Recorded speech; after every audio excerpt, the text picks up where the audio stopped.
Greetings, Patrick here. 8 questions with. And how is everybody doing today? All right.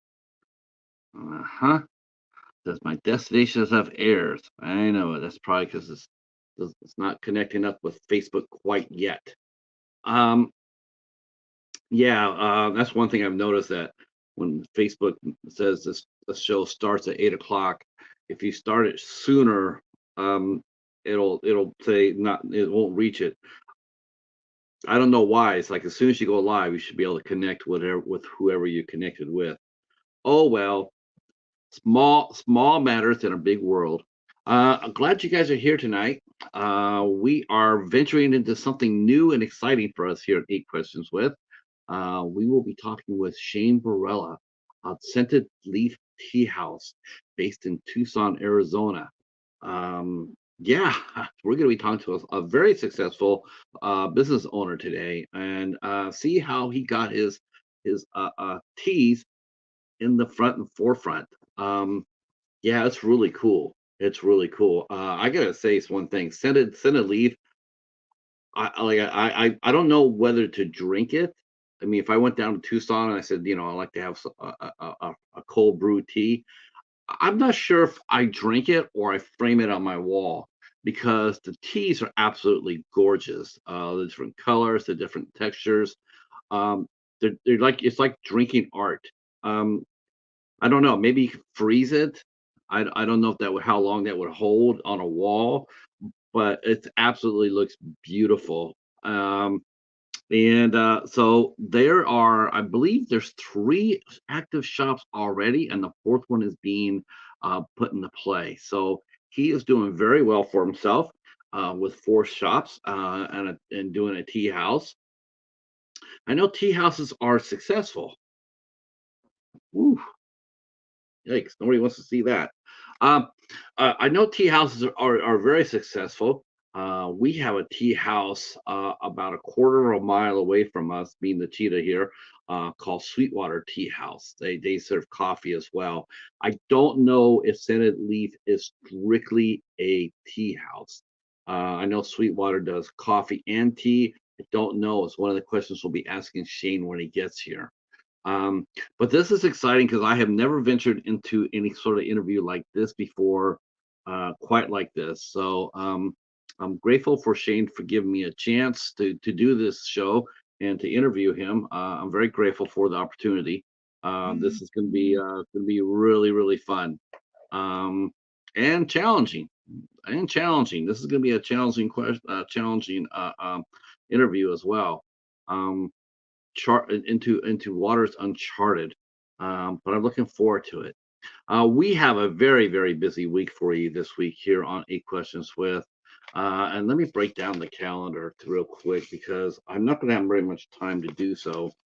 Um, so of course we're talking to Shane today, uh, and he'll be here in about 10-15 minutes. And tomorrow we have a double header. We have a double header. We're going to be interviewing two people tomorrow. At 2 o'clock, we'll be interviewing Matt Cuss, also known as Pugwall 316. He's a YouTube film creator. He has a film channel. He also is an interviewer. He's based in the UK, and his channel is Fire. He recently interviewed the Bat, and I thought, well, anybody cool enough to interview the Bat, I saw someone I want to talk to. So he'll be here at 2 o'clock. So we'll chop it up then, and then we'll come back at 8 o'clock at our normal time. Our normal time tomorrow night at this time right here. We'll be welcoming back our good friend Jamie Hart. She queen of David Lynch. And we will be talking to her, catching up with her, seeing how she's been doing, what she's up to, how she's getting ready for Halloween and holiday season. Most everybody knows Jamie. She is of the Purple Heart. Anytime you see Jamie come in, she is flashing the Purple Heart. That's her trademark. And so she'll be here tomorrow at 8 o'clock. On Thursday, the 21st, we have two shows. Two shows. We will be interviewing film director and screenwriter Karen Lamb will be here with us at 4 o'clock. 4 o'clock. Uh, Karen will be talking about her new film, The Curse of Willow Song, which me and the Cheetah watched and we absolutely loved. It is definitely different, boys and girls. Really, really cool movie. Um, and I'm excited to talk to Karen about it. I've already asked one question, and I was so excited when I got the answer because I was like, okay, so I got it right. I got the question I wanted right. I got the right answer. I wanted to see what I was seeing. Was I seeing it? And I was right. Super cool. Hey, Katie. Hey, Echo. Welcome in. Welcome in. Um, and she also directed, and we'll talk about too. She also directed and the Bring It On movie, Bring It On, Cheer or Die. So she will be with us on Thursday, the 21st at 4 p.m. And then on the 21st at 8 o'clock, we'll be bringing in artist Josh Adams, who has some incredible artwork to show off. Amazing artist. Josh Adams will be here with us. Super stoked about that. That's going to be a lot of fun to talk with him. His art is insanely good. So we'll be having Josh come in and talk art.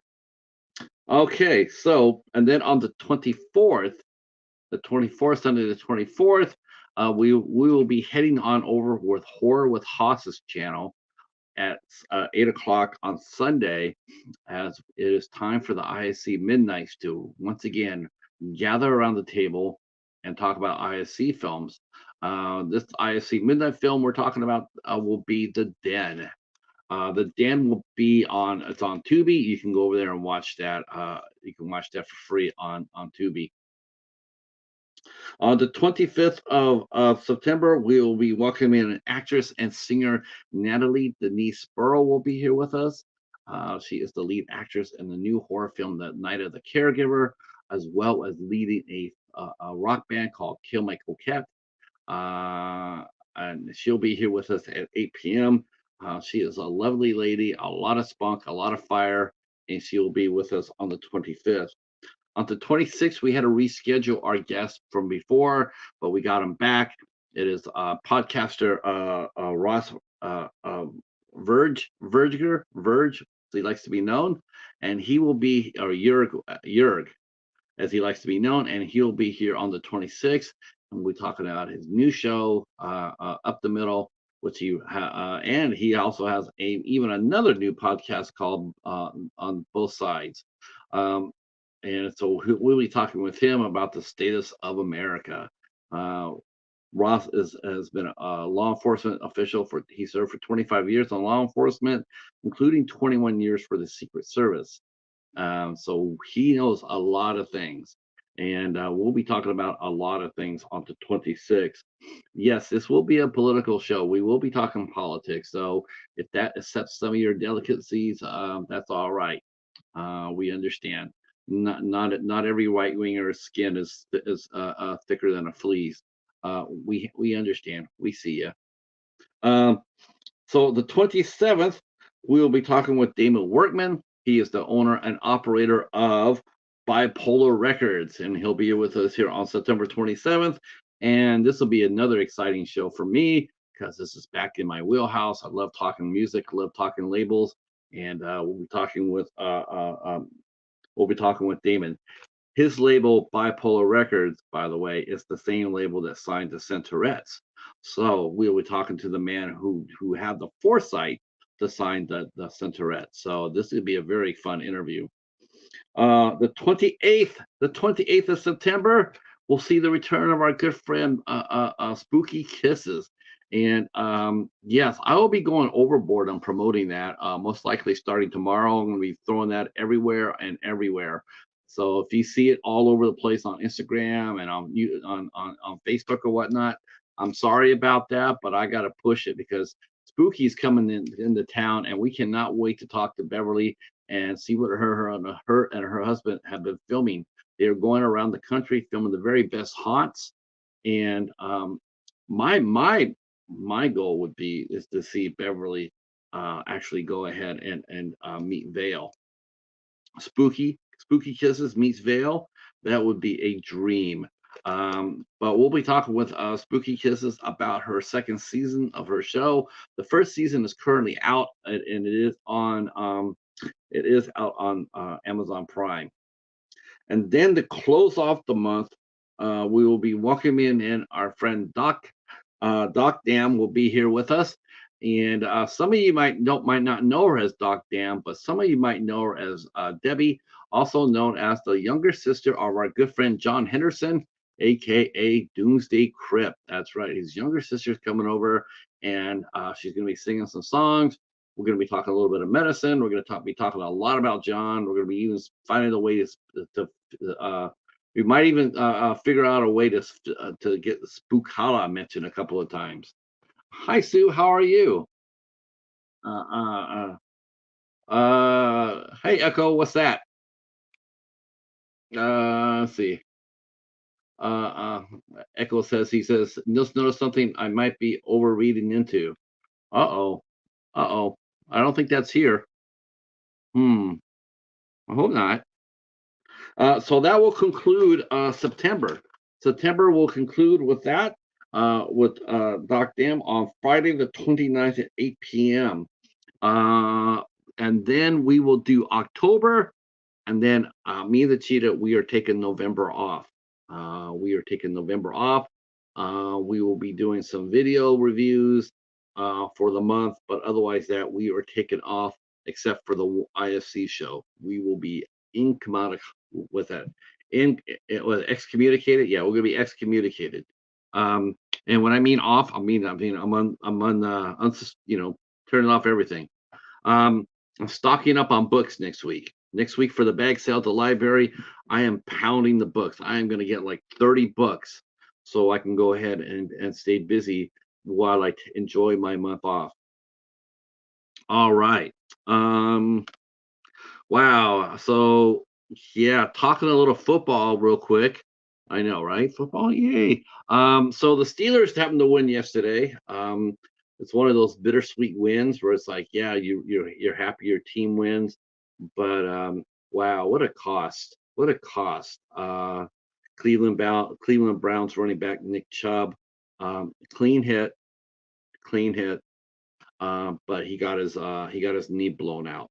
Um, Horrific injury. Very, very sad to see.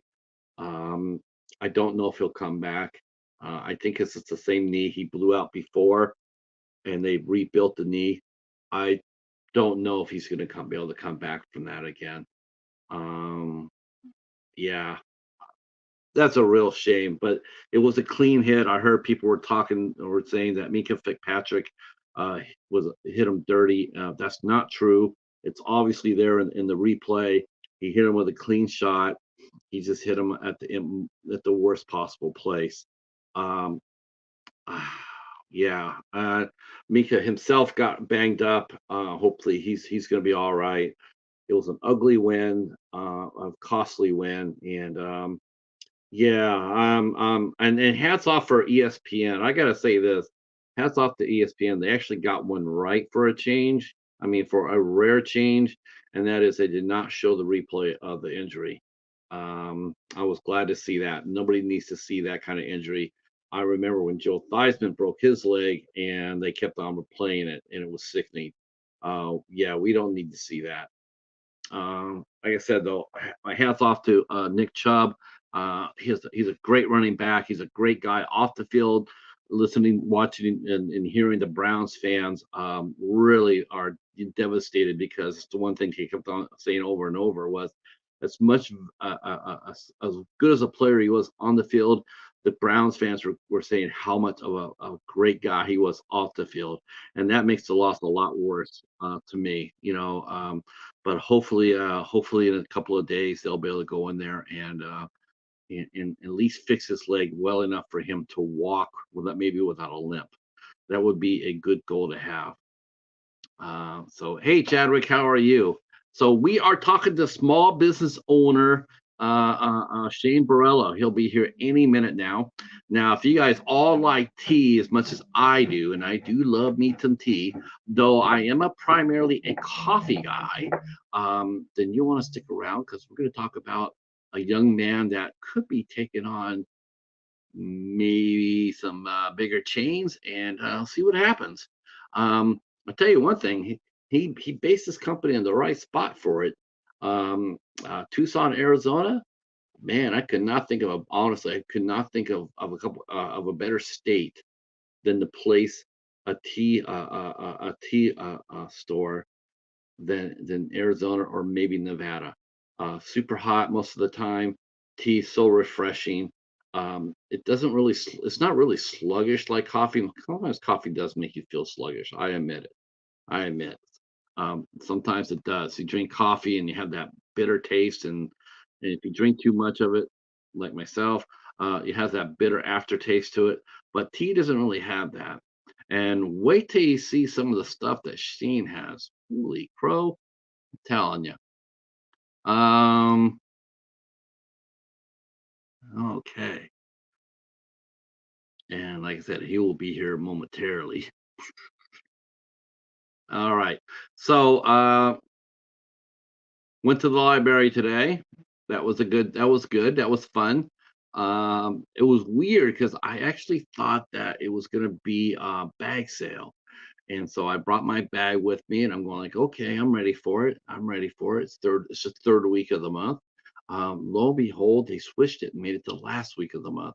So I wasn't sure what to expect. Last week was really thin. I only got one movie last week. I upgraded to some other ones, but I only got one.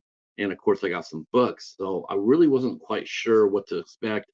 September can be a little slow at the library because a lot of times families are on a school mode now. So a lot of times there's not quite as much time as before as to donate to the library like it was during the summer and during the spring. Um, so I was holding my breath. Let's see. Uh, uh, uh, oh, see, Echo says he talked about doing some watch longs to a few movies and noticed some streams I have issues with. Now having a stream plan to watch some of the same movies. Oh yeah, that's war. Yeah, they're messing with you there, Echo. Yeah, that's not a mistake.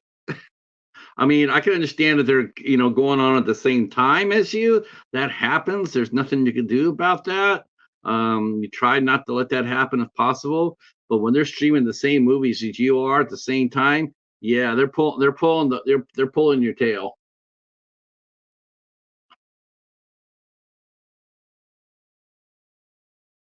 Yeah, that's I'm not laughing at what happened. I'm just laughing going like, yeah, if you're wondering if you're being fooled with, you are. Um, well, that's all right. That's all right. Um, they can't do it for just do your movie. Just what's that saying? You do you, I'll do me. People are gonna show up for yours, Echo. People that want to, they're gonna roll over and support you. So don't worry about it. We got your back. Uh, but I do got to talk to you a little bit later, man. I missed you last Saturday on the House of Horrors, man. I was like, where's Echo? It seemed really the show seemed a little off, and I tuned it in there. It's like there's no Echo here, and I'm so used to seeing you there. Um, so hopefully this Saturday is supposed to be pretty exciting. Steven is having his he is having his cast of Camp Blood or Blood 666. He's having the cast come out on House of Horrors. Also on the 23rd of September, our good friend Eric from Hey Internet, it's Eric. He will be doing his first interview by himself. He's going to be interviewing pro wrestler Gavin Alexander. I think that's Saturday, actually, 22nd of September, 8 o'clock. I don't, ooh, it's going to be tight. All right. The doorbell has rung. That can only mean one thing. That means our guest is here. So share us out if you can. Enjoy the show. And here we go. Let's go talk to Shane Barela from Scented Leaf Tea House. Scented Leaf Tea House. Ooh.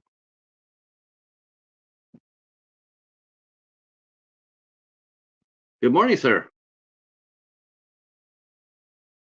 Uh, no sound.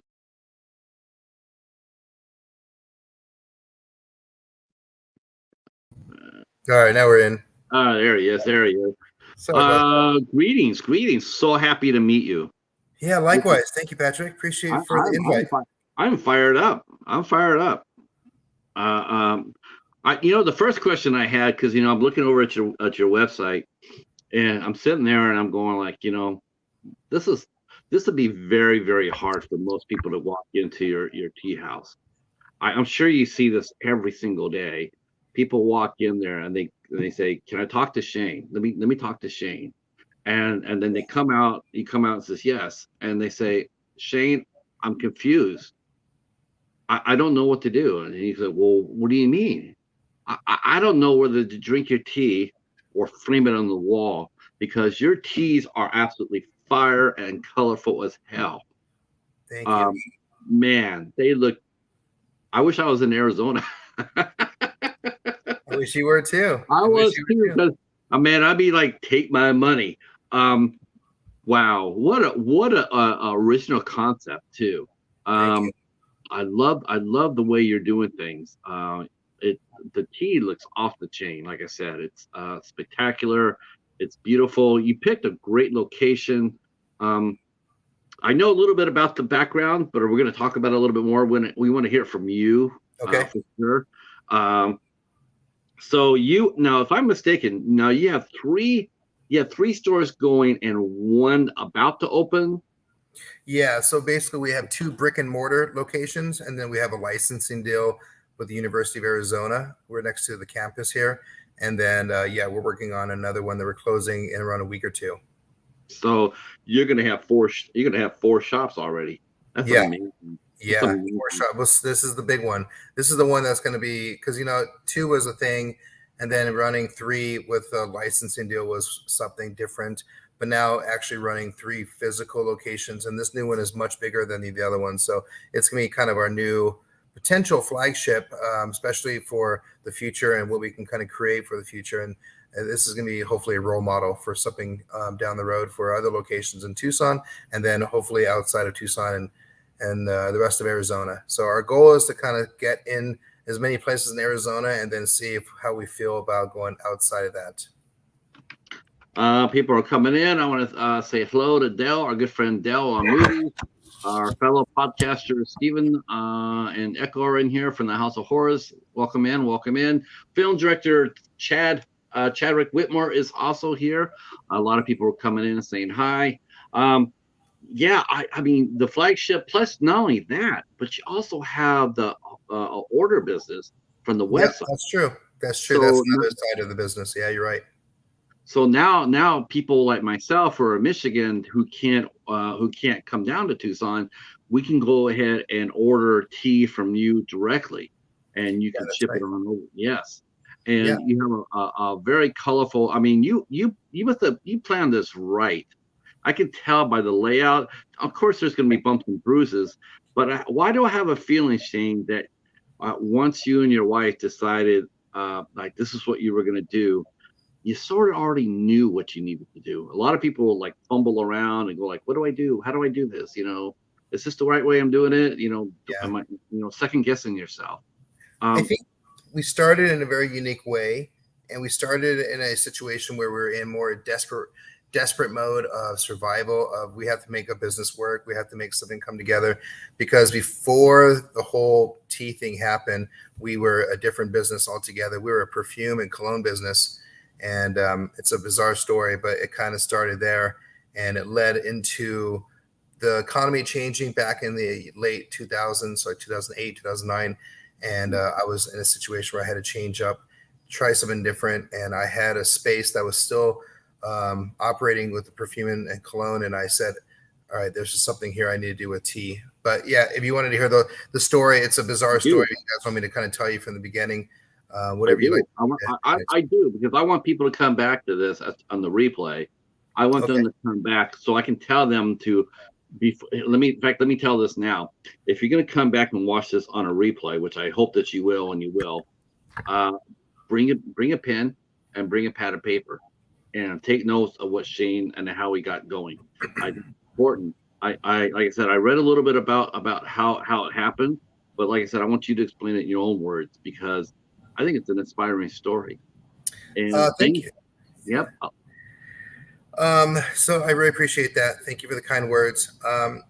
So I graduated from the University of Arizona back in 2004, 2005, and I never really thought about working for a company. Never went to the job fairs. I wasn't looking to work for Philip Morris. It seems like all my friends were kind of going after those big companies like Philip Morris, and I just never really thought about it. I wanted to get to college because that was something that I kind of said, this is what I have to do in life. I need to get through this, and I want to accomplish the goal of education.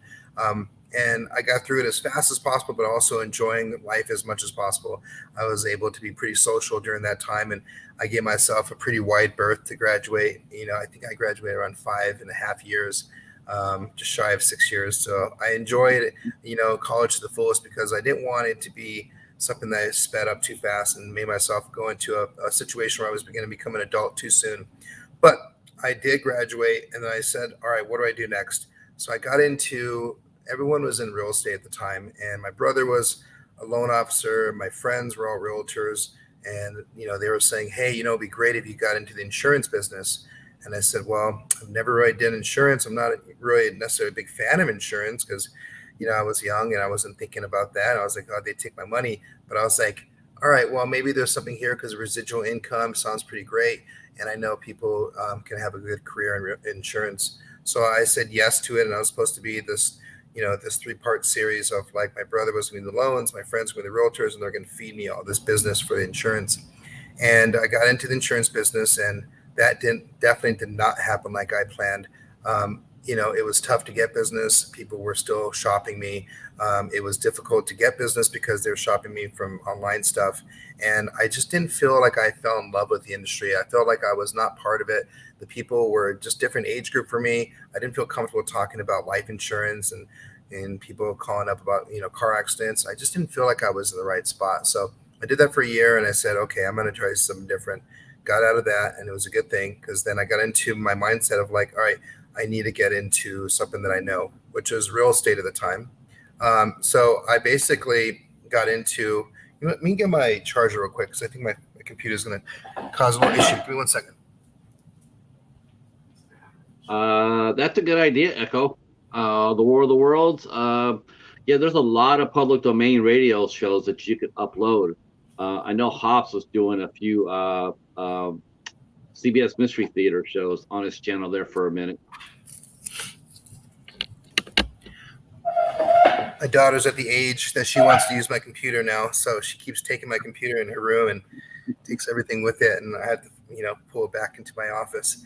So anyways, sorry about that. Then you look up there and see that 3%, power left. Oh my gosh, didn't even think about it until that. So I got into real estate because that's something I grew up with my father, and he was something I used to like, buy houses and rent them out.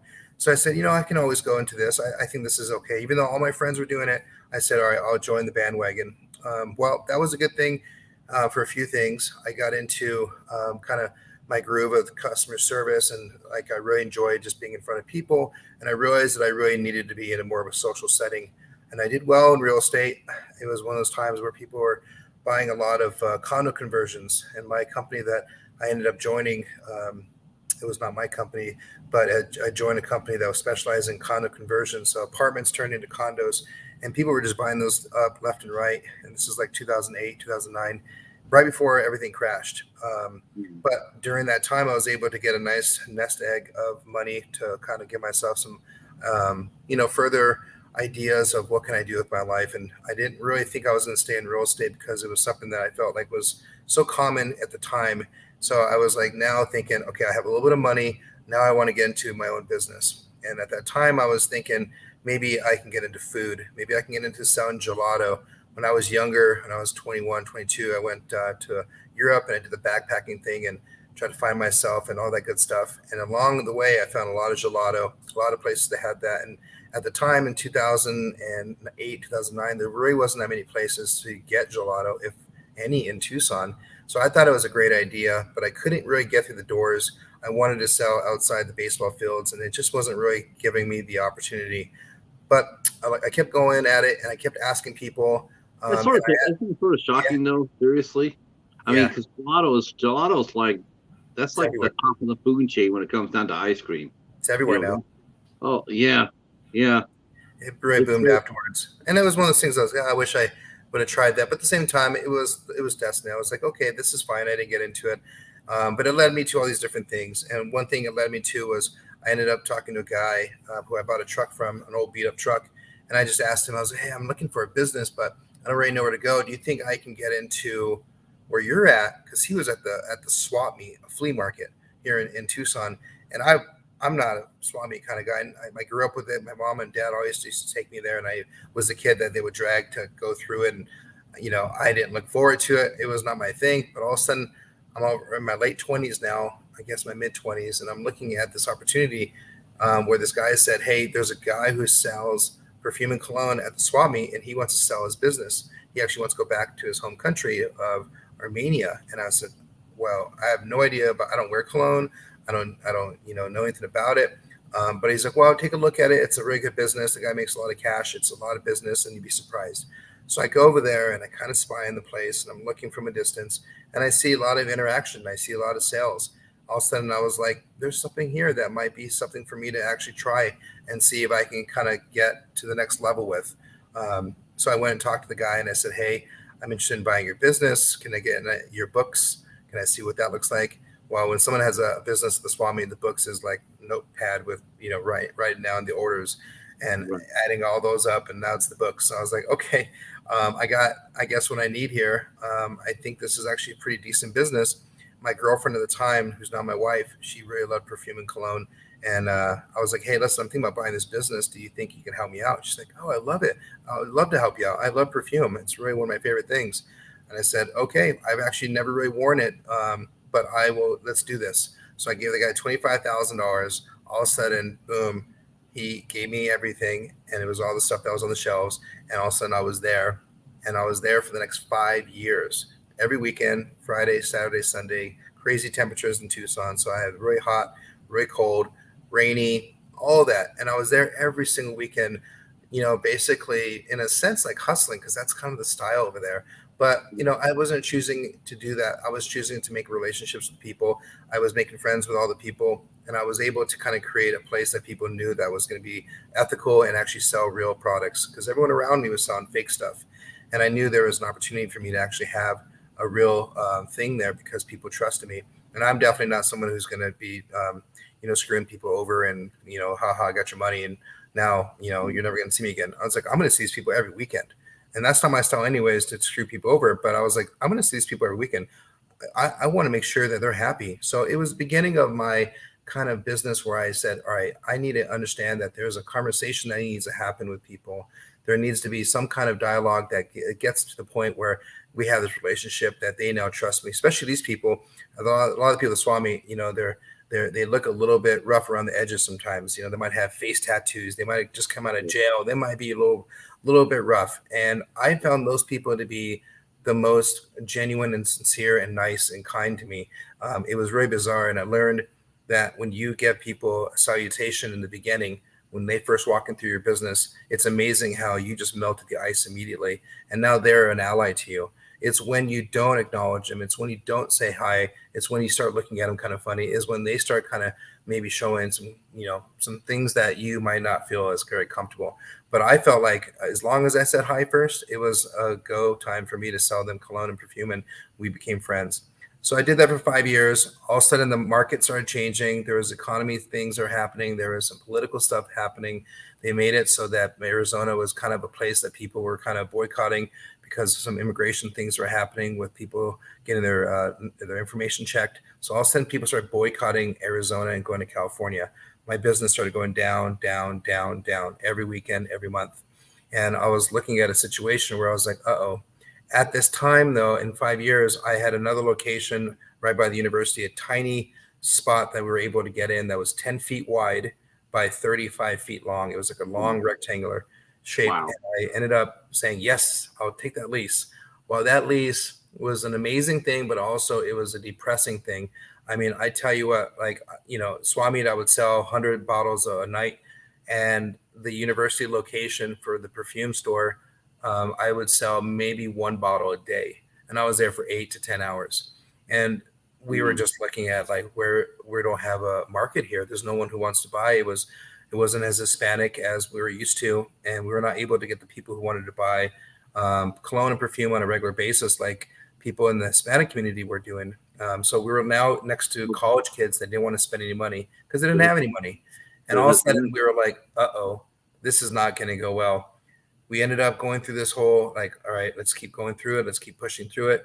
It got to the point where I couldn't even tell my wife that I was pretty much broke. And I was now in a situation where we were, further in, and we had, commercial leases, and we had a lot of money invested. And we had this, so basically the changing point for this whole thing was I started getting depressed, but I started thinking I have to get out of this. I know there's a way, and I know God's going to give me some answer here. I got to just keep, thinking positively and making sure I move forward. I read this book. Someone gave me this book about this life story about you're going to basically lose everything, and that's going to be part of your story, but you're going to have to figure out how to come back up. And it's that story, and it's that perseverance that's going to make you successful or not. And it was a little bit of joke, so to speak, huh? Well, it's called The Alchemist, and it's a famous book. A lot of people know about it, and it's an easy read, and it just blew me away, and it just stuck with me. And it's always something I bring up because it made me think about, if I ask it, it'll come my way, and I got to be ready for it. I have to have my eyes open and my ears ready to hear the stuff that's coming my way. And sure enough, I ended up, so we were basically going to Spain. We planned a trip like way in advance. Every month before the trip, we started losing more and more money. And all of a sudden, a week before we were leaving, my wife, she says, "Hey, I need to talk to you." So we go in the backyard, and she starts crying. And I'm like, "Oh my God, did someone pass away? Is there something really bad that she's going to tell me?" And she's like, "I'm so sorry, but I'm pregnant." And I'm like, "You're pregnant? That's amazing." She's like, "Oh, I was so worried you're going to be upset." I was like, "No, this is great." I was like, "We're supposed to do this in Spain. I kind of conceive in Spain and have this great story. But hey, that's what life is. We'll deal with it." She's like, "Well, what about Spain? Are we going to go?" And I said, "Wow, that's a tough one. We have no money. You're going to go through morning sickness. I don't really know what the future holds for me." She didn't know how bad it was too with my money. And I said, "You know what? We promised ourselves when we first started dating that we were going to do this. Let's just make it happen." So she said, "Okay, we'll put it all on credit cards." So we go there. She's sick the entire time. She's having a rough time. I can't enjoy it. She can't enjoy it, but it's still a beautiful thing. She's pregnant, and we're in Spain.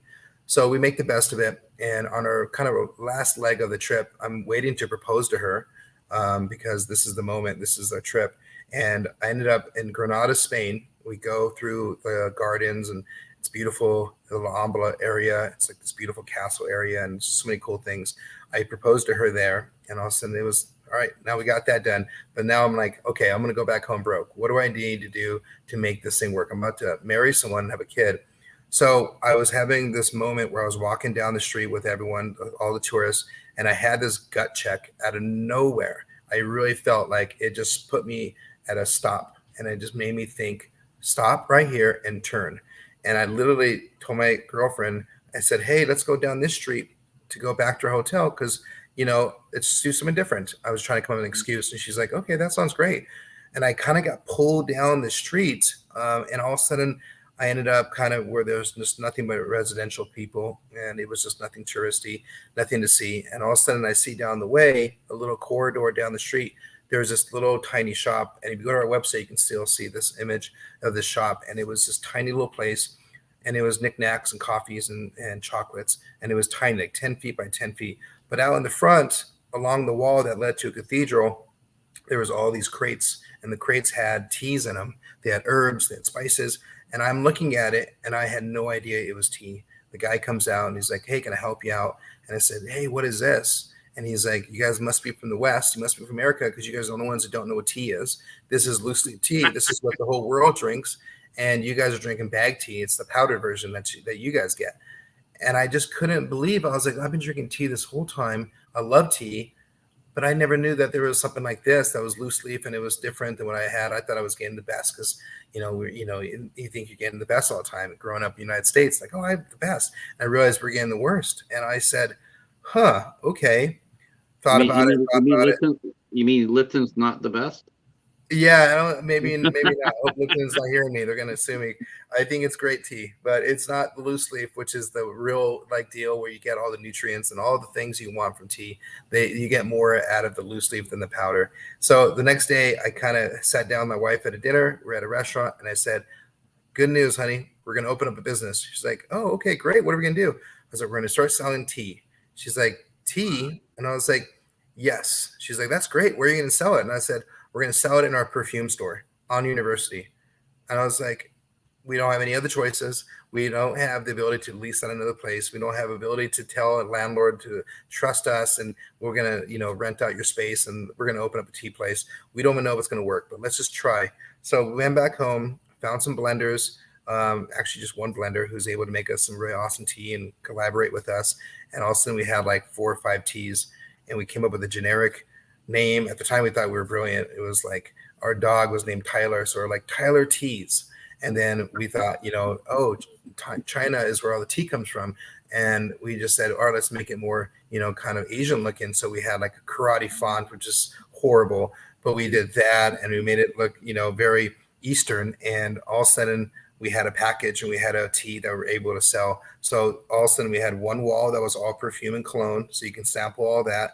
And then 10 feet over here, you had a wall with samples of tea that you can have a sample of hot tea. And all of a sudden, people would kind of get a little confused, but they would maybe try the tea and they go, "That's pretty good. I'll take a bag." And I was like, "Oh my God, they just wanted to buy a bag of our tea." And all of a sudden, more people started coming in, less people in the perfume, more people in the tea. And it started building up. I started putting bushels of tea out in the front of our little shop next to Starbucks. So people would walk by and they thought it was Starbucks doing something fun with tea. And I was like, "No, it's us, this little tiny shop. And we're here, please." But everyone kind of ignored us. But some people came in and bought enough for us to say, we're on to something. I kept following this idea of the alchemist. All of a sudden, we came to a situation where a lease was coming up. We had to make a decision that we're going to renew. I knew if we stayed there, we were going to go out of business. The street car was coming in for the city of Tucson, so they're going to completely uproot the entire street and make it like into a construction zone. And I knew we were going to go out of business if we stayed there. I took a day off to think about life, and I took my now son, who is now like 8 months old, and I'm going down the main drag of University Boulevard, and I see that a really good location became available. They went out of business literally the day before I was going to sign this lease, and they had this paper up that said we're going to come back with a new concept. And I was like, "Oh my God, holy smokes. I think there's an opportunity for me to get into this space." Complete opposite side of the street, way more traffic, way more people walking right next to the entrance to the U of A. Went to my landlord. She says, "Come on in. Let's have you sign this release." I said, "Before I sign that, can I ask you about that property?" She says, "Oh yeah, they went out of business and this and that." And she's like, "Well, why?" And I was like, "Well, I'm really interested. I think I can make something happen. I want to lease it out." She's like, "Well, we're not going to let you have a perfume store there." And I said, "No, no, I'm going to be done with the perfume. I actually want to open up a tea house." She's like, "Tea?" And I was like, "Yeah, I've been doing tea and it's a thing. And I want to see if I can make it work." She's like, "Okay, that sounds interesting. You've worked your butt off. Let's see if I can help you out." She goes to the board. She talks to them. They all say the kind of same thing. "Shane, you've been there every day, working 7 days a week. Let's give you and your family an opportunity." All of a sudden, they gave me all this paperwork. Said, "If you want it, here you go. Sign it." I signed the lease with no money. I was supposed to have a lot of money for the construction of the build out. I had literally $250 to my name. I kind of had to kind of say, "Yeah, I'm good to go with all that." I just knew if I kept moving forward, I'll figure it out. So I did in the beginning kind of have to make these pivots and just say yes to everything and know that I was going to get taken care of by the universe. So all of a sudden I had this lease and now I had to make a construction happen. And it took some moving of heaven to get to where we got to be, where I made deals to make everything work, and a deal that basically made the construction guys be happy enough to build out our place. And it was a fraction of what it normally would cost people to build out a place. But all of a sudden, boom, I open up and I had a tea shop. Little did I know, I was supposed to learn along the way how to make tea. I knew how to make tea for myself and a pot of tea for someone, but I didn't know how to make tea for people actually to come in and order. "Hey, can I get that?" "Oh, sure, here you go." "Can I get that?" "Sure, here you go."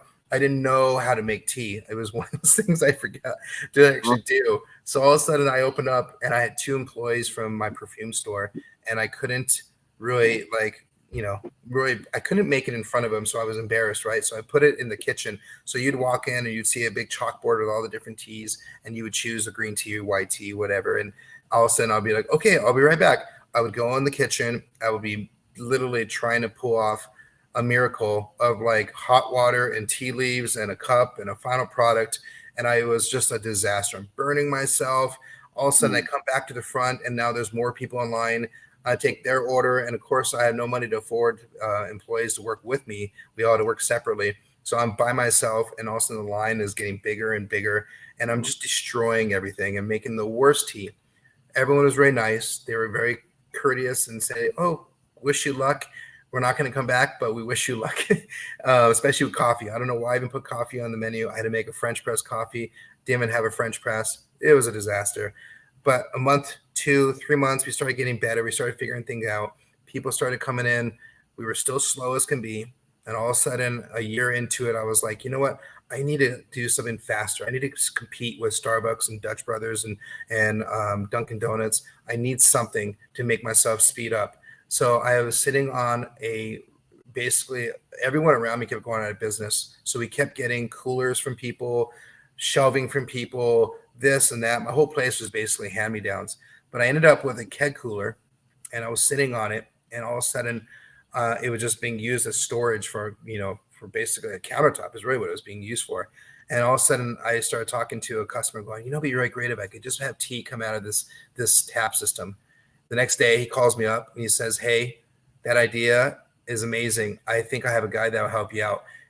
He makes me have a connection with this guy who's in the beer business. He comes over. Long story short, he sets me up. All of a sudden, I have 4 teas on tap. And all of a sudden, people come in and they're all of a sudden like, "I'll get tea. How long is that going to take?" "Well, that's going to take around 5 minutes. But I got something right here that I'll make you, that I'll give you in 10 seconds. It's really good. It's a passion fruit tea or a mango tea or a mate or a chai." And that was my 4 teas. And they're like, "Yeah, let's take a passion fruit tea." Boom, here you go. "Oh, it's really good. Thank you." All of a sudden, that person would come back. And all of a sudden, I was able to get people speed. And it was one of those things. I was like, oh my God, I think I am on it. So fast forward another 2 years, we add another tower. So now we have 8 taps. Fast forward another 3 years, we ended up having 12. Fast forward to 4 years ago, and now we have 18 taps. This little tiny shop that was also small ended up taking over the space next to us, where there was a salon. They went out of business right before COVID really got going. We said, "Oh my God, we got to jump on that. This is our opportunity to get bigger," because we were jam packed. We're only 20 feet wide. We were still small. We said yes to that lease. We took out the wall. We opened up the space, 18 taps, and now we do 1,200 drinks a day. And every year it was just a progression of like boom, boom, boom, really jumping up in our business and our sales. And people they found their wives, their husbands, their girlfriends, their best friends. We've had people have baby showers, and we've been part of weddings. We've had people send us like letters, and people have said, this scent to leaf has been such a big part of their life, and we are part of their life now, because it was like college and scent to leaf that got them through their hard times. And just a rewarding business, more than I ever thought it would be. The staff has been phenomenal. They're my family. I've had, in 12 years of being in the business, I've had 3 people quit. That's it. They graduate and they move on, and things like that happen. But in terms of I don't want to work here anymore, I don't like it. 3 people, and 2 were a couple. They couldn't stay together in the space, and then 1 just didn't work out. So we are a family, and this thing has built up to the point where it's just like we're kind of a thing for a lot of people in this community, and we're just all about it. We want to continue it, we want to grow it, and we want to see where we can take it. So now, sorry. Yeah, no, that's absolutely let it go. That's what I wanted to hear. I wanted to hear that. Good. So let's go back to when you were just starting out. I mean, I noticed that I was going to ask you at the perfume shop in the flea market. I was going to ask you, did the Armenian gentleman who sold you the perfume, was that his clientele, was mostly Armenians as well? No, it was mostly Tucson has a pretty large community. It's a large Hispanic community in parts of the town, and that part of town definitely had a lot of Hispanic people come to the flea market. So it was definitely a mixture of ethnicities, but a lot of Hispanics. not too many people from Armenia, which is really Uh, hey, Reed, how are you? Our friend Reed is here saying hi to both of us. Um, so, I mean, obviously, I like what you said though about the people coming in and you saying thank you, you saying hello to them. I do think it does help out quite a bit. You go out there and you see them, and if you, especially if you get to know their first name, yeah, it's huge. once people respond so much really quick when you respond to their first name. You can say hello, but then you say hello, like hello, Reed, and then they'll stick around longer. Then they'll feel like they have a communication with you, a relationship with you, and so I can understand that. Now, my question for you is, does that still work today? Do people come in and you hear it all the time? Shane, Shane, Shane. Do you hear that every day, all day? If I'm there, it will happen. If I'm there, it was a little bit more so in the beginning because I was constantly in there and working in it, making the drinks, having to kind of be part of that process. But over the years, creating systems and creating ways to make it so the business works for you and you don't have to work for the business, I started moving myself out of there.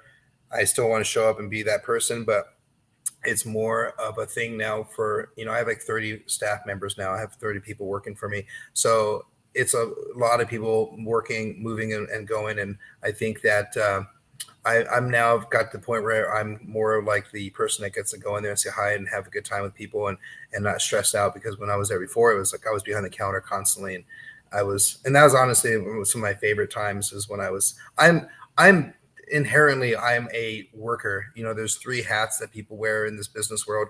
You're either going to be the worker, the entrepreneur, or the manager.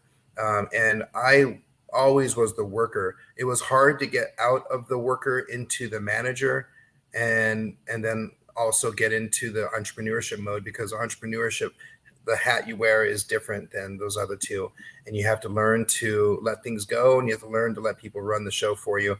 But as a worker bee, that's what I always was. That's what I was best at. It was hard to move away from that. I can understand that too. I mean, especially since especially since it's your baby, so to speak. Yeah. And so it takes a long, it takes time to. Uh, I had a boss who was a micromanager. I Hmm. mean, he would, you'd be sitting at the desk and you'd be turning over the page of working on something, and he'd come up there and say, "What are you doing? What are you doing?" And the thing was, like he was doing that all day. It was just, it was almost like you need to just relax. Yeah. But then he got himself another property, like very much probably like with your second shop, and then it became a lot easier. Then he got a third one, and it became a lot easier to work with because his attention was elsewhere. But man, micromanaging, it's a hard thing to break. Yeah, and Because I wasn't a micromanager. I learned along the way, especially with dealing with a lot of young people, because my staff is very young. I next to the university, I get a lot of people who are, 19, 20, 21, 22, who want to work at the Center Leaf. And I learned that I was not able to be that old school type of boss really early on.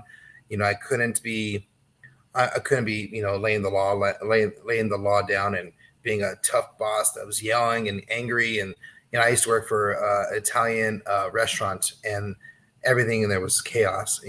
Everyone was yelling at each other. The owner was straight out of Italy, and he's just yelling and yelling and yelling. And it got to the point where it was like too much for people. But it used to work back in the day, and I think now I just don't think it works. I just don't think you can be that type of boss anymore without a Mhm. very large turnover of your staff, which is the hardest part when you have to deal with that over and over, and the cost involved and the psyche part is so hard to go through those changes of, oh, we have to retrain, we have to get through everything again, we Yeah. have to treat people, we have to start everything over again. So to me, I learned a different style of managing early on, where it's not micromanaging. It's, to me, it's like you got to give them the information early on. You got to train them really well so that they have the tools. And if they don't know what they're doing, it still falls on you because you didn't do a good enough job of training.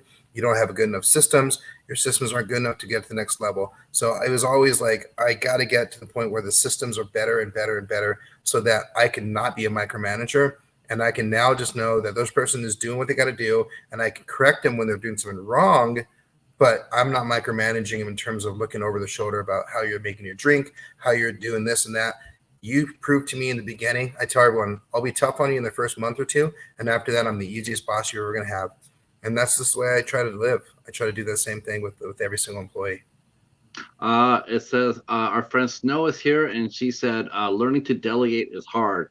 Yeah, I had a hard time doing that. I had a hard time because I became a manager, and it was like it was really hard because I was so used to doing everything by myself, and then I Yeah. got told to relax and to that's why you have a team for. You got to rely on your team.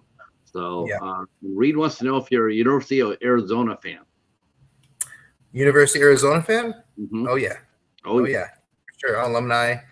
And I just went to a game. I went to the football game on Saturday. Yeah, I love U of A sports. Snow says we give emotional intelligence. Let's see. Oh, I can't see that because that's stupid. Oh, I'll be able to read that once someone else comments. So here you go. Yeah, I really what I really loved about that whole story. I love the trust that the company gave you, the leasing company gave you.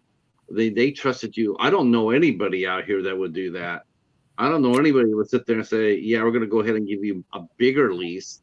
And with no money down, and just based on just based on what you tell me, I mean they must have, like you said, they must have been watching you every day, all year round. They saw your drive, they saw your dedication, Yeah. and you were never late. You're not sitting there going like I'm 2 months late. You were paying them, regardless. It's Yeah, like, and that's true. I'm sure. I've never been late. That's true in terms of payment. I might be within that 30 days a lot, but I've never been past 30 days ever. Yeah. Um, I mean, it's just how you treat people in terms of like, I always feel like some people don't. I had a friend that used to own a restaurant next to me, and he Mm. was always angry. He was always like fighting with everyone. He was always fighting with the landlord, fighting with his workers, fighting with his chefs. And I kept telling him, I was like, you're never gonna get what you want in this business or anything that you want in life if you just keep fighting with every single person along your way. Like you need to learn that you have an opinion and they have an opinion, and you have to respect each other, and you have to understand that you know it's going to be a give and take. And for you to fight everyone is going to just be your demise. And it was his demise. He never was able to make his business work. He had to sell it and move on to another thing, and he still is angry. And it's just like those people who don't create allies.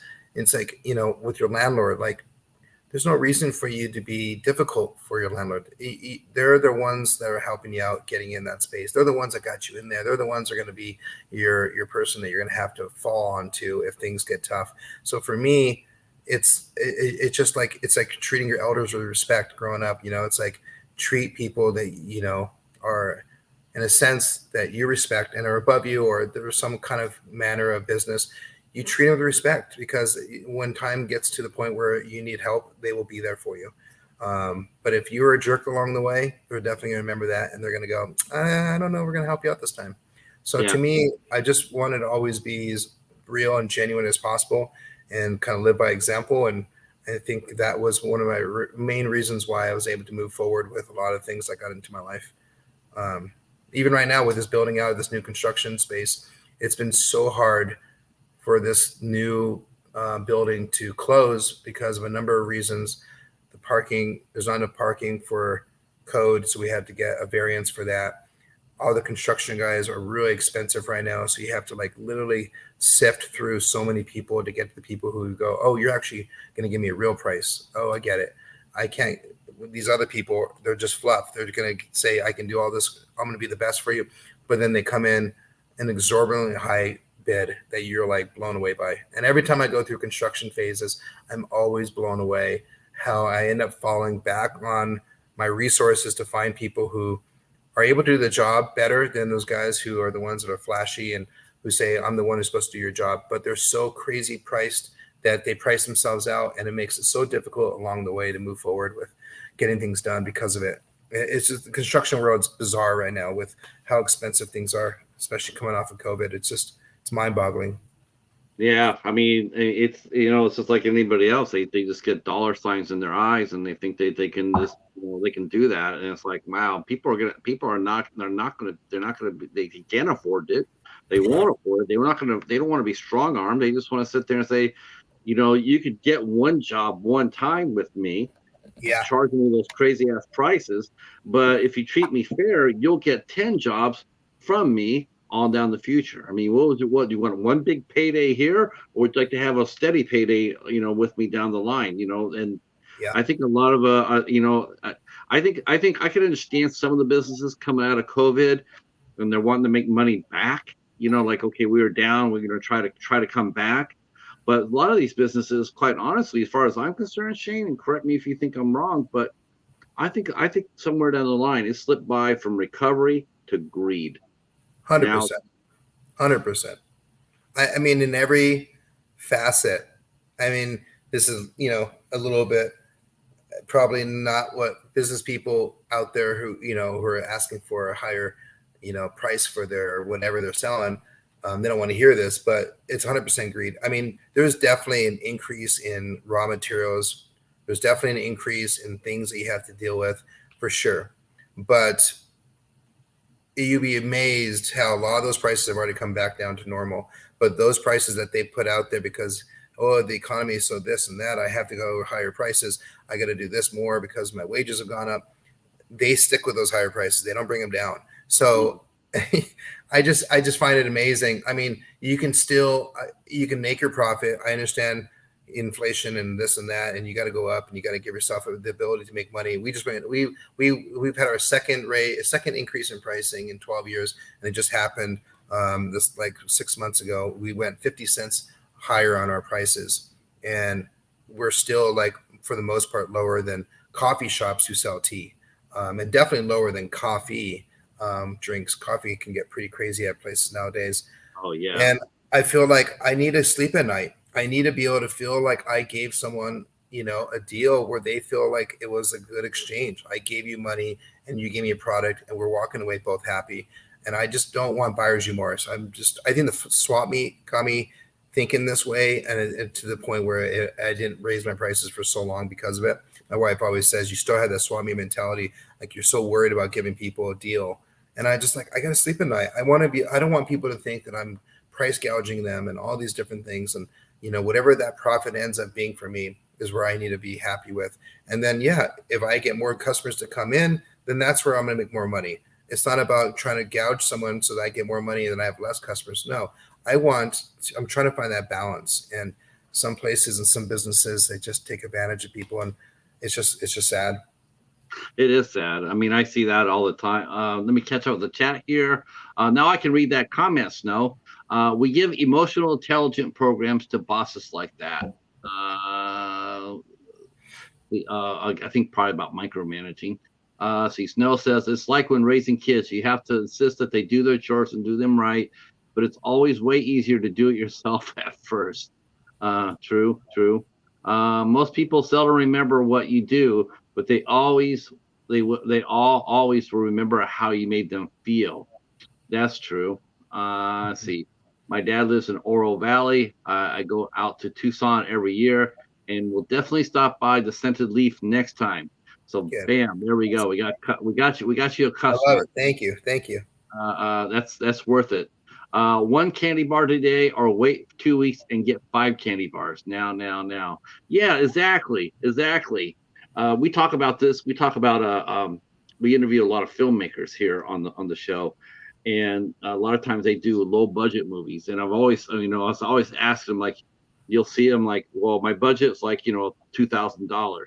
And a lot of times they'll like, a lot of times a filmmaker will raise that $2,000, right? They'd like to have 10, but they get that first 2,000, they turn around and then instead of waiting for that next, the other eight or working for it, they take that initial 2,000 and go out there and make a crap ass movie, cutting corners because they don't have that much money. And I often ask is, wouldn't it be better instead of rushing out there and doing it at a low cost? Wouldn't it be better just to take the lump a little bit, build up your money, and then go forward? Now you did something a little different. You went ahead with just a leap of faith. I really had to. If you don't I mind me asking, if you don't mind me asking, I mean, just give me a round number. But how much capital did you have once you started this? I mean, I know you mentioned really you had had. nothing. I really had nothing. I mean, I made good money in real estate before I got into this business of first the business of perfume. So I had a good amount of money I made a year before that business, and all of a sudden every year was just going down, down, down, down, because the perfume thing was great, but I didn't realize when you deal with a business where you're kind of doing a cash business, you think you have more money than you do because you have cash, and you're like, look at all this cash I have, but it really doesn't go very far, and you learn that the hard way. And the other thing I learned also is that in the retail business, because I was retail first, is that if you don't triple or quadruple your money, then there's no way you could even stay afloat for a long period of time. For me, I was buying, a bottle of perfume, and I would buy it for $15 and I would sell for $30, still lower than the MSRP for that bottle at the store. But giving people a deal, right? Always about giving people a deal. That margin was too small. So I thought doubling your money is great. But as soon as you double your money, as soon as I go, all right, you give me $30 for that $15 bottle, I got to put that $15 from that right back into buying that bottle, replenish that retail item. And it just becomes this cat and mouse game of like constantly filling in spots and gaps. And it just gets to the point where you realize you don't make as much money as you do. And it took me a long time to realize how to actually make money. When I was in this business, it took me a while to figure all that out, and I made a lot of mistakes. And I had no money in the beginning. Like all my fortune went away, and I got to the point where I was pretty much like, I got to the point where my last payment of my car, I had a nice car in my real estate days. I had a nice Audi, and I was like, oh, I'm living the life. Well, my last payment I couldn't even afford because the economy changed and perfume wasn't selling, and I wasn't doing real estate. So I was just relying on the perfume business, that I couldn't even make my last payment. So then my friend, who's like, hey, you don't have a car. I know you need one. You can use my grandmother's car. She passed away and we have her car. You can use it. It was an old car, an 88 Oldsmobile. It was literally called 88 Oldsmobile. And it had leaks of antifreeze in the front. If I parked in an angle, it would stall. And I was like now a business guy, and I'm pulling up to my business. And this is still, I had this car all the way into the first year of my tea business.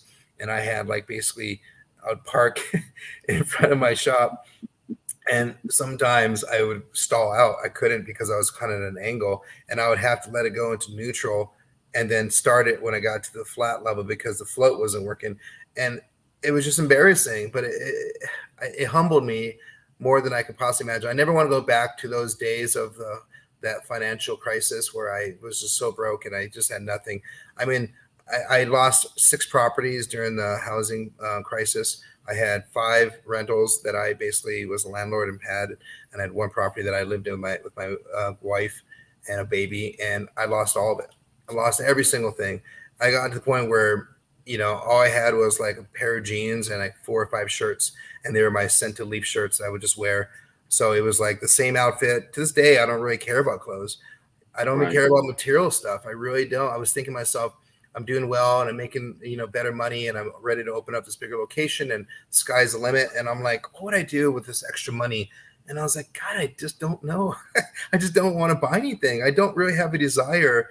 I went through that decade of just not being so worried about losing it and so worried about like going back to where I was before that I'm like, I just don't have a desire to buy stuff anymore. Yes, I have a desire to make my house better and backyard better, and vacations are probably my number one thing I want to do, take my kids and my family on trips. But material stuff is like gone. I just don't really have a desire for it. Right. I can understand that. I can understand that. Mm-hmm. Now, when you first started, how did you end up learning tea? Was it, did you said, you said you didn't do anything. So was it trial by error? I mean, did you? 100%, 100% trial by error. I mean, I didn't have a choice. The time was going against me.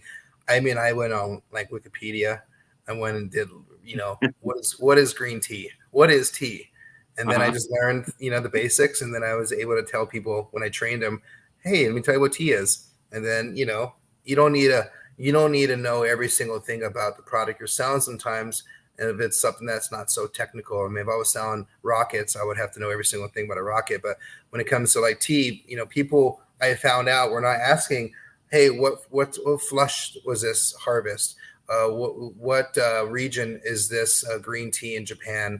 where is this in the Himalayas? Like there was no those questions didn't come up. So all of a sudden I was dealing with a younger crowd who are just wanting something flavorful and delicious and healthy and this and that. So it just got to the point where it was more about like communication, talking to them, making them feel really good, making them sure they had a good experience, and giving them something that was really fun and entertaining when they walked into my shop. I mean, my shop is a very unique environment for people to walk into. They're just not sure what's going to happen, and they always walk out hopefully with a big smile and a really good drink. Because I tell my staff, guys, you don't realize that our all we have is our service. All we have is our ability to be able to communicate with someone and make them feel good and have them get something that they actually deserve. So many people go throughout the life without having anyone say hi to them in the day. They don't have anyone even hearing them out. They don't get to talk to people. They work a job that's very the same thing over and over. So when you open up the dialogue with a human being, it's amazing what happens. And it's amazing when you actually give them eye contact and you start giving them real, honest attention, what happens to human beings. And that's what we're trying to stay with. Like there's a lot of drive-through places that keep opening up, and that's their business. And I love it. And we'll have some drive-throughs. But our meat and potatoes is people coming together in that space. And hopefully they continue to want to get in front of someone and talk and have a conversation, have tea over, conversation is really the goal that we're trying to accomplish. And that's what happened. And that's where we're trying to like hold on to. Do a lot of people come to your shop just to chill and relax? I mean, Yeah. work on projects and stuff like that, so they stay there. Oh, yeah. Yeah, I love that. We had I people in the beginning, they used to always say I was crazy because people would go there and they'll get a pot of tea for $5. It was a little less back then, but $5 we'll just say, and they would sit there for like 5-6 hours, and they would drink a pot of tea. We give them refills, hot water refills, and they would make it another steep, and they was like, "What are you doing? I can't believe you're just letting these people sit in your store for so long." I said, "Listen, more of those people sitting in my shop, the more people walk by and go, what is up with that place? Why is there always someone in there?" I needed people to be in that space. I was so used to not having anyone walk into my perfume store. And then when I opened my tea place, no one was in there either in the beginning. I mean, we had a few people, but I mean, I was so slow in the year 1 and year 2 that people would sleep on my couch. Like regulars would be like, "I'm just going to lay down here." And they would fall asleep and I wouldn't even wake them up. It was that slow. Wow. But to me, I needed that to happen. It just was part of the whole journey. People have never been told to leave. I've never said there's a time limit. I want them to be there. To me, that's what makes the energy right. Now, as far as the competition goes, I mean, have they noticed you? I mean, and Oh do you yeah, still? I think so. We won best tea in our city here every year for the past 5 years. We're literally the University of Arizona came to us because they were saying, "Hey, we want to jump on this because this is something special." So everyone around my space, all the competitors, my coffee shops, mainly my coffee shops, because that's what we have a lot of, but they sell tea, and your Starbuckses and all that. They all know me because I mean, I remember the place across the street from me. They were there before me. They were a coffee shop, and they did an interview with the Arizona Wildcat, and they asked them about us, and they're like, "Oh well, we wish them the best. We don't think they're going to make it. We don't think there's a real need for just having a tea place. It's all about coffee, and most people don't care about tea, and it's not even a big seller for us. And I don't think this guy's going to make it." And I always remember that, and I always remember thinking to myself, like, just give me a little chance, give me some time. I'll prove to you that I can create something special, because I knew I was good at certain things, which is communication skills and talking to people and making sure people had a good time. I knew that part, so I said, if I continue that part, it doesn't matter if it's tea or coffee or whatever I'm selling. Like, I just need to create the space, and the tea was just the vessel. And the guy did an interview and he said that, man, that's just like the wrong thing to say to anybody. Mm-hmm. Oh my Yeah, God. it's true. So how long do they last before they went sayonara? Well, there's that place is still there, but they're just not very busy. We have a line out the door. Um, they're sometimes wrapped around the business, like the building, Uh, and they always have open seats. And I have nothing against them. To me, I was like, that's you guys do your thing. I've learned along the way. It's too hard to constantly worry about competition. It's too hard. It wears you out, and it's just not good for your health. It just doesn't help out. I mean, I just want to be a force. And if we're always coming up with new things, I've had a lot of people jump in my coattails. They do a lot of like teas on tap, and they try to do similar drinks, and they try to do this and that, and a lot of competition in town. And I'm just like, all right, that's cool. Do your thing. I hope you do well. I hope you make it. There's enough of this pie for us to share. And I'm not gonna, you know, I'm not gonna look down on you. I'm gonna say, do your thing. Good luck. It's tough. It's tough. I've been in business for a long time for a reason, and it's not easy to pull it off. People open up, and all of a sudden, it's the thing for 6 months. I'm like, okay, let's see how you are in a year, 2, 3, 5. When people start quitting and people start giving you the Yelp reviews that are negative, what do? What are you gonna do when COVID hits again? What are you gonna do when you need a pivot? And that's what How, we do how, how, best. how how did you handle the COVID? It actually was ironically the best thing that ever happened to us. It was one of those weird things. We were in a situation where people were not able to come in, and we were like, "Oh my god, what do we do?" I didn't lose any employees; they all stayed. I was able to kind of give them small amounts of hours, enough for them to live, and I was able to create new products for online. We came up with our one of our biggest things is our cold brew teas. Our drinks, when you come in, you can go in there and get like a drink that's been there forever, like a fruit bomb or a honey vanilla chai or a hippie lemonade or any of these drinks that we will come in for. When we were basically at this situation of like, oh, no one's coming in, I had this idea from a long time ago, and I said, oh my god, I think this is the time I have to do it. It was a way to basically bring these loose leaf teas that are on my tap system, like my fruit bomb, for instance, is 5 different individual teas, and they all have their own blends of tea to make their individual tea, but they're 5 different taps. I put those 5 different blends together, added some stuff to it to make it kind of lightly sweet, added some citrus here to make it have the lemon flavor that I wanted, put it in a pack.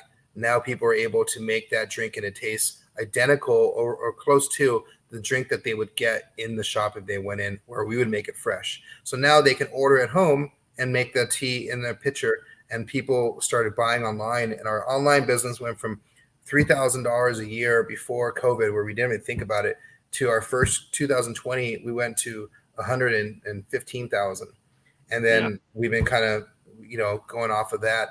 And it was one of those weird things. Like I think that the expansion happened during COVID. My managerial style in terms of systems and how I needed to look at it differently. I hired different people. I hired business coaches to help me out with moving myself to the next level, because I'm not the most organized. I'm a little bit of a mad scientist sometimes, so I need someone to kind of control my space around me, and I was able to kind of make it come into a better place for everyone involved. We're a better business because of it. I noticed the home like the website, like you have a ton of different teas. You also have some really cool you have very cool cup holders. That you sell that online as well. Anything to get the brand out there. Um, that's great. I mean, especially I can imagine, like, instead of being localized in Tucson, next thing you know, you see somebody on an Instagram or whatever, and they're drinking your tea or maybe having your cup, and they're posting a picture of it. Here we are, send a leaf, or they're from somewhere else, and they're going like, well, we went to Arizona, and here we are at Scented Leaf, and maybe they're from Michigan, maybe they're from Oregon or what have you. Yeah, Um, so the brand name it really does spread, plus the reputation. I mean, yeah, you sound like you have a stellar reputation. I mean, nobody quits you, everybody stays in the fight with you. I like it, a lot. yeah. uh, now here's the question I have: how do you make your tea so beautiful, I mean, all that's the just different that's colors? just like us. I mean, tea itself is, in its own right, it's beautiful when it gets brewed, and it has different shades of colors that are really pretty. And then along the way, we've added, like we've done glitter. We now have like glitter drinks that people get that we don't really see anyone doing out there. So we can make crazy drinks that way. We can make crazy drinks with different types of milks. We can make with butterfly tea. We started butterfly tea before it was the craze, where it basically adds blue to your drink. Um, we have a lot of young people work for me. So those young people, are always thinking and wanting something different and creating, things within their own lives that are different. So we've always been jumping on the fact that we can be as creative as possible and it's going to be accepted. So it allows me to be really creative and allows my staff members to really to have free reign. And I give them free reign. I'm like, guys, let's do this. Let's talk about this. That if you have a good idea, let's bring it to the table. And I have one employee that's been with me for a long period of time, and she's amazing and she's great, and she's coming up with new stuff all the time. She does research and finds out what other people are doing, and then she goes, all right, let's do the little twist. I always tell her, I'm like, listen, I don't want to jump on other people's coattails. That's not my style. So if you find something that's really awesome and unique out there, let's make it scent to leaf style. Let's make it unique and different enough that people wouldn't say we're copycatting. And that's kind of what we've been doing, is like we say, either we're going to create something new, or we're going to see something that's happening out there, and then we're going to completely shuffle it up and make it into something different, and then make things that are just all around a new thing for products, a new tea for people to have. Now I know this is going to be a funny question, but do you sell coffee within your stores? Yeah, we do a lot of coffee. We do Okay. more on the coffee with tea. So like our dirty chai is coffee. We have nitro coffee on tap. So we'll do coffee with all sorts of teas, with chai, with our herbal teas, with our mint, with our. I mean, you'd be surprised what we can do You with need coffee. combo it? Oh, great combos, great. I have Oh, one tea. I have never combo tea with coffee before. I have one tea that it's a raspberry rose herbal tea. No, it has no tea in it, like green tea, black, nothing like that. It's a herbal tea, so it's like apples and raspberries, lemon peel and rose petals, right? That mixed with coffee, mixed with dark chocolate, almond milk, and vanilla, is incredible.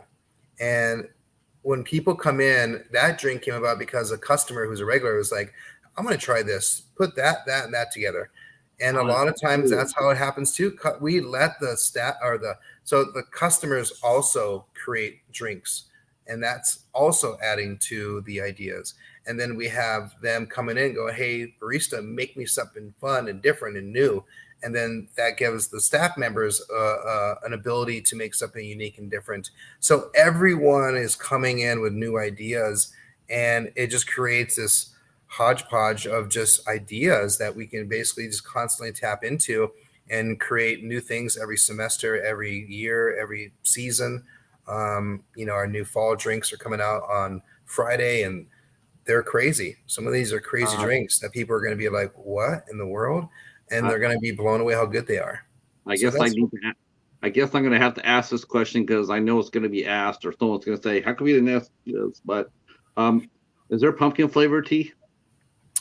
well, there's pumpkin flavored tea in a sense where you basically have pumpkin flavoring in uh, tea of black, green, whatever, and then there's also mixing it with different types of like herbals like rooibos out of South Africa, honeybush out of South Africa, things like that. So flavoring is a whole other ball game because that's the future, anyways. Everything is moving towards flavor. So you can get natural flavors, you can get artificial flavors, you can add syrups. I mean, but But you're trying to get natural flavors, right? yeah, we're trying to get natural. Like our pumpkin chai, we have it's a pumpkin puree that we're basically blending in with cream and adding vanilla, and we're putting pumpkin spice over it, and we're making this like really awesome like cream that's all pumpkin, and then we're adding it to our. We have a honey bush that we add the pumpkin pieces and nutmeg and things like that to it, and then that kind of gives the whole thing. But like Starbucks, for instance, that pumpkin thing that Starbucks they're doing a pumpkin syrup, adding it into your cream, and they're also doing the purees. They do puree too. So everyone I kind of guess does it a that little works. different. I think it only works if we do frappuccino, that sort of thing. I mean, make it cold. I don't know. I mean, this. I'm just trying to imagine pumpkin tea. That would be an experience. You mean like Um, straight pumpkin tea? Yeah, I don't know if anyone has straight pumpkin, but yeah, I'm always surprised. People drink. yeah. I tell people herbal tea is anything under the sun that doesn't kill you. So there's a Okay. lot of different things that you can consume You put it in hot water, it turns into tea. You'd be surprised what you can do with herbs. What are your three favorite flavors for you? Like when you come into work, what are your three go-to Yeah, flavors? I like prickly pear. It's a thing here in the Southwest. It's a cactus.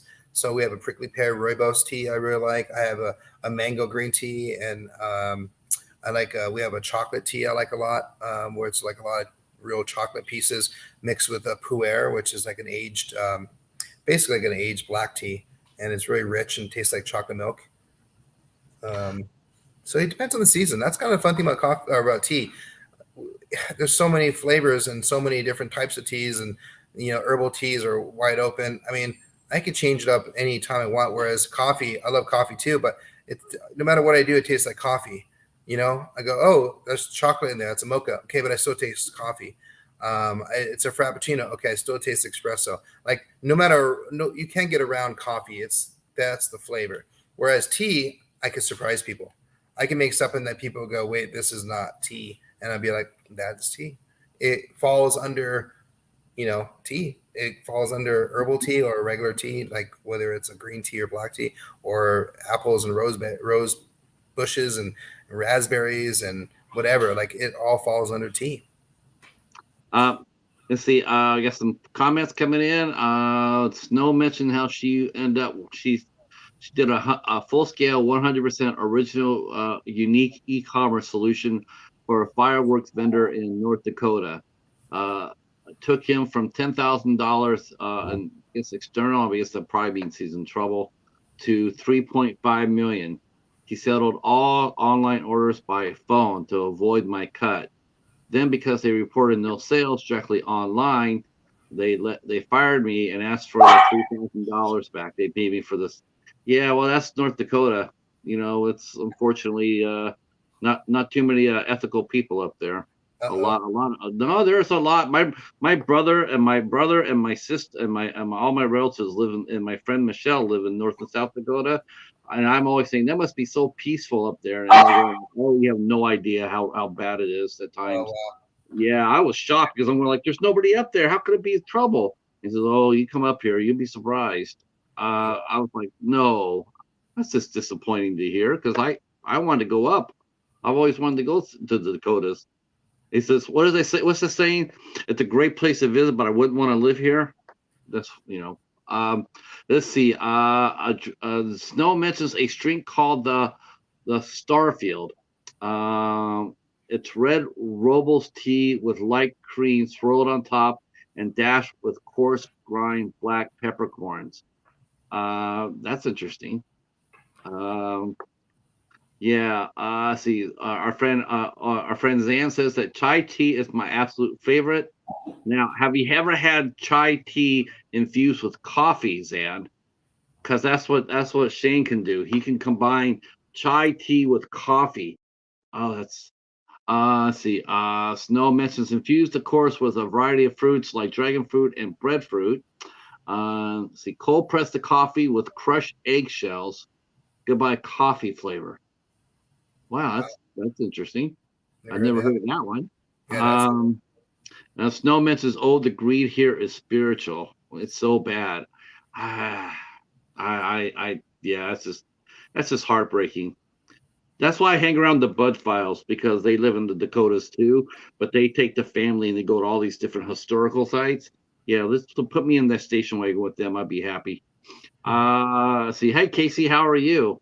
Zan says no, but I love to try that. So tell us about some of the coffees that are infused with tea. Which your most popular seller?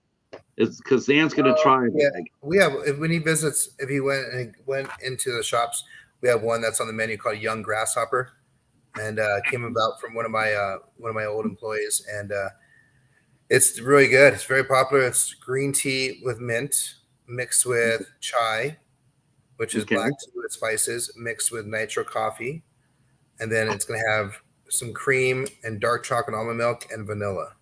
Now you sell that. You sell that for home. I mean, so if she wants to That buy a one bag is going of, to be made. We don't have that one pulled off in a cold brew pack. That would be a challenge. We might be able to pull it off one of these days, but I haven't been able to pull off the vanilla part. They would be able to have. They would have to have vanilla at home in order to make that kind of come together. Plus, they'd have to have the milks, the two different types of milk. But If he goes in, it's a treat. Well, if she bought the tea from you, and she Yeah. gave her name. She gave her name, Oregon I Zan. can mix it all together for her. I can mix it all Yeah, together. She puts in the notes, I want the yeah. young grasshopper blend. She could just buy a chai or, yeah, just have her buy a chai and Okay. just put in the notes. I would like this young grasshopper style. And I'll just basically put all this tea together, and then she would just have to steep it and then pour it over ice or hot, and then add some milk and some dark chocolate, and then her own vanilla if she has it. Okay. I think I will actually I think she'll probably end up doing that. Knowing Zan as I do, I think she'll try it and she'll come back and tell us how it went.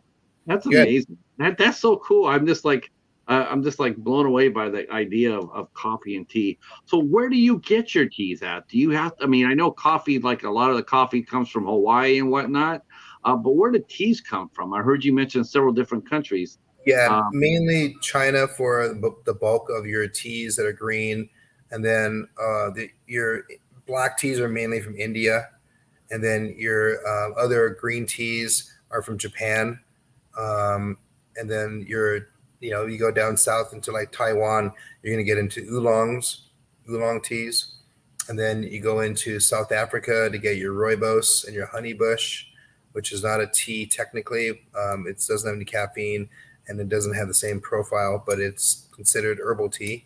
And then you have yerba mate out of South America, Argentina, and Chile, and it's a tree that grows over there, so they make their own tea over there. So tea is a kind of a very wide, it's a very wide term because people use tea in different ways. So that yeah, is so cool. all over the world. Hmm. Uh, um, now the website's up. I've run it a couple of times, but just for the sake of people. But what's the average bag of tea cost as far as the website goes? Do you sell it per Um, pound, or you sell like half a pound? I Because mean, tea is a lot you can lighter get than as coffee. you can get as small as 1 ounce, um, and that's gonna be like $5-6.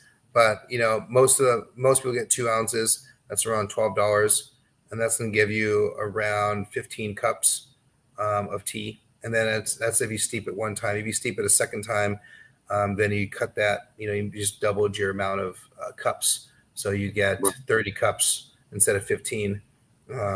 People need to do that when they have tea. But it's good loose leaf tea. They can steep it over and over, at least 2 times, sometimes three or four. Like if it's oolong, green Wow. teas, white teas can go 3 or 4 times. So yeah, people buy different sizes. We have 4 ounces, and then we have a 16-ounce size, which is a pound. So it depends on your need, and the cold brew packs are $6, and those are like $5 if you get them in multi packs, and that'll give you half a gallon, if not a full gallon, and you can steep it a second time. So if you want like delicious iced tea at home, it'd be around $5, and you'd have really healthy. That's the thing too that people don't realize is that they drink tea and they drink Snapple and they drink all these types of teas that they think they're getting tea from, and they actually are not. If you look up like bottled teas, they're like 2% tea. I mean, it's just water and flavors and syrups and things like that. So when people are drinking all those commercially bottled teas, they're just not getting what they think they're going to get. They're just not. You have to be very smart about shopping for specific places that have quality bottled products that are tea. I still don't really know if I've even found any, but the best way is to make it at home or go to a place like something like ours and get a large amount of tea steeped in that water. So you get all those catechins, those polyphenols, all those amino acids. I mean, when people start working for me, they're young, right? So sometimes they might have acne, they might have some issues with their body and this and that. Well, for sure, acne goes away. Their hair gets better, they get healthier, they get better energy, they have, the less crashes. Like coffee will give you Yeah. crash after crash after crash, where tea doesn't do that as much unless you really overdo it. And even if you did overdo it, it's not like a coffee crash. So it's when you start consuming loose leaf tea and it's good high quality and you're consuming a good amount of it and it's on a regular basis, you'd be amazed how much you change. How do you steep loose tea though? You just take with hot water. Just get an infuser. You can get like we have metal infusers.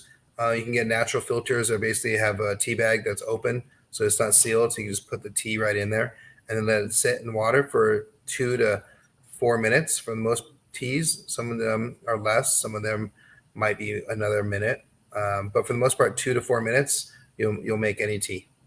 Super easy.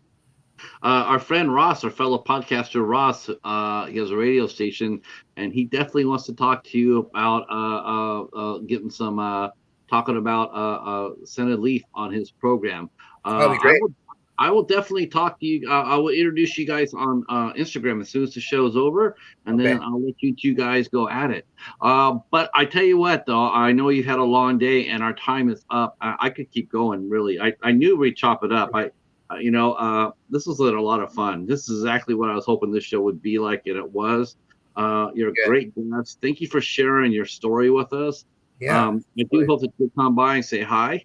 We'll come back and do it again, and Absolutely. once the new store's up and running and kicking butt, we'll have you come over and we'll talk a little bit about how things are going for you. Yeah, I'd love to do an update a year from now or 6 months from now. I will definitely have a lot of updates about what's going to happen with the scent leaf. And we're after this next location, if this thing works, then we have big plans to open up a lot more because we'll have a real proven concept. So we'll see. If the new store, let me ask you this: if the new store came out there and just absolutely ruled like we suspect it will, and someone came in and wanted to offer to buy your business and your name from you, would you do it there with four stores, or would you keep going till get it bigger, then do it, or I would you don't. sell it at I all? don't. I don't see myself selling my business. Yeah, I don't either. I just don't see it. It's just too much of a. I wanted to be part of my family. I want my kids to experience what I've been able to experience with the people involved with tea and how customers that are tea people, how amazing and calm it's just a rewarding business. It's just something unique and different. And I just want my kids to see what it's all about. And I want them to experience running a business. And maybe when they're done with all of it and I'm old guy and I don't want to deal with it anymore and I'm ready to call it quits, maybe then. But I don't see that anytime in the foreseeable future. Yeah. Let's see. Snow mentions when they buy you out, they always stiff you with contractual minimums. Yeah, they also want to sit there and tell you not to do the same business with either. Yeah, I don't see that happening though. I think that Shane has created a successful franchise. I do think that it will take off. Have Are you offering stock yet, or is that still too early? Yeah, it's too early. I want to see this next location is going to be a unique one because we're actually going to do a partial wine tea bar in the space. So if it all works out, we'll have a new concept that's even more different than what we got going on right now. So we're trying to create a place that has like mocktails and also wine mixed with tea drinks and a place that's community based. And we're going to just see what happens. So I think time will tell where we're going to go. All right. And with that, we're gonna go ahead and end the show. Yeah, I can't thank you enough. This has been absolutely a blast. Yeah, my pleasure. Um, this is fun. Good. See, next tomorrow we have two shows. That's right. We're busy here on Eight Questions with. I'll read the calendar real quick. So tomorrow at 2 o'clock we have our friend Matt Cuss from Pugwall 316 will be here with us at 2 p.m. We're going to the UK tomorrow. And then we'll come back at 8 o'clock at our normal time, and we will be talking to our friend Jamie Hart. Um, let's see. Oh, Snow wants to know, do you sell airtime for music in your shops? Mm, Um, no, no, we haven't. Airtime, we haven't done that. you don't have to pay ASCAP, do you? No, we just use like YouTube music and things like that. So, Yeah, the ASCAP's that's a ripoff. That's a scam. See, on the 21st, we have another two shows with us. We'll be talking to film director Karen Lamb. Will be here with us at 4 p.m. on the 21st. She's got a new film called The Curse of Willow Song will be coming out, and we'll also be talking to her about Bring It On, Cheer or Die. That's right. And some other great films such as Evangeline, and she'll be here at 4 o'clock, and then we'll talk to crazy talented artist Josh Adams, and he'll be here at 8 o'clock. I would do next week, but I gotta run. Thanks for your support, everybody. I really do appreciate it. We'll see you tomorrow at 2 o'clock here on Eight Questions with. Talk to you soon. Shane, stay right where you're at. Everybody else, we'll see you tomorrow. Peace.